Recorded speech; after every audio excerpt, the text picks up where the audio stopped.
And so the theory is that, when you have an opportunity, make sure that you put your best foot forward, and make sure that the advice that you get, make sure that it's objective, and that your family and friends aren't always going to be the best sources of advice for various reasons. So you would rather surround yourself with people who are just like, the book of Proverbs speaks about, in a multitude of wise, wise counsel, So, and the story of how, Solomon's son surrounded himself with his friends instead of Solomon's counselors.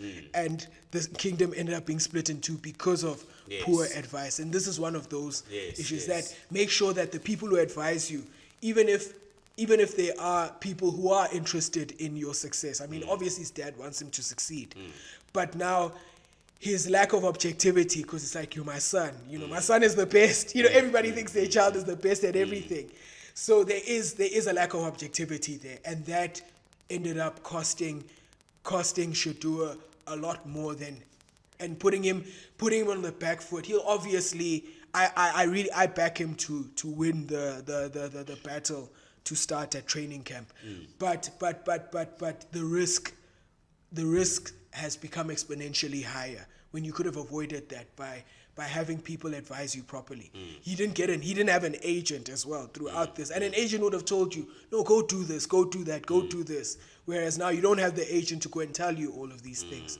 And so make sure that you have the right people that surround you, and make sure that the advice you're getting is good advice and it's objective advice. Okay. Nice. Right. Okay, let's jump on to mine. So I'm going to be talking about LVMH, Louis Vuitton, Moet and Chandon. Hennessy and Moet. And how everybody knows Bernard Arnault as the leader of LVMH. But it's almost like the whole Elon Musk, he didn't start Tesla. And the same with A lot of people Bernard don't know Arnault. that, actually. And Bernard Arnault also didn't start LVMH, but he has major